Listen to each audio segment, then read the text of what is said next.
Zoran Mamdani just showed every politician in America how to actually get shit done. Today, Zoran and Trump had a meeting that focused on building more housing in New York City. Now, as we know, during the campaign, Zoran promised to build an additional 200,000 units of affordable housing in New York City, and the question that everyone has for him is, how the fuck are you gonna do it? So in this meeting with Trump, it was reported that Zoran talked about that real estate, debated complicated zoning codes, and how to get utility giant Con Ed to bring down electricity rates for New York City residents. But the real win is in understanding how the money actually moves. You see, mayors can do the work to sit with the President of the United States to get federal dollars directly to the city to build more housing without having to go through the state. Trump has direct oversight over a federal agency called the Department of Housing and Urban Development. The Department of Housing and Urban Development administers programs like the Community Development Block Grant, which sends money directly to cities and states. Zoran could use these dollars to directly build the affordable housing that is needed, also purchase the land, and build the infrastructure tied to the development, like sewers, transit extensions, and power grid upgrades, which makes housing development financially viable in areas that currently aren't. Second is the Home Investment Partnership Program, which is another HUD initiative that gives cities federal dollars specifically to build, buy, or rehabilitate affordable housing. New York City already uses this regularly, but a more cooperative White House relationship means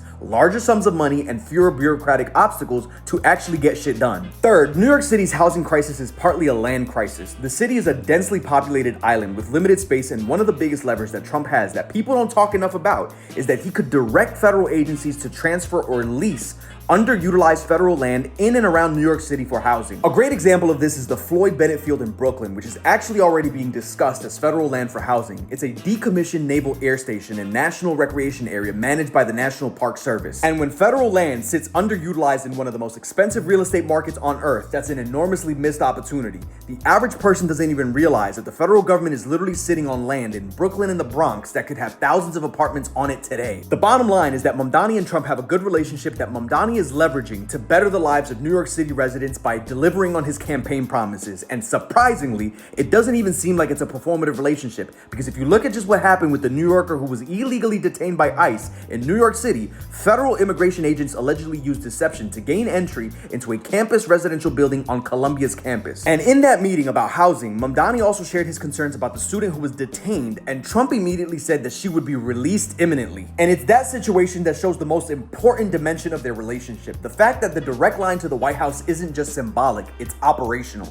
A mayor who can just pick up the phone and get an unjust detention reversed in real time is wielding real power for his constituents in a way that no amount of protest or press conferences could ever match. And that's how he doesn't compromise his values, he gets shit done, and he builds 200,000 more affordable units of housing like he promised during his campaign.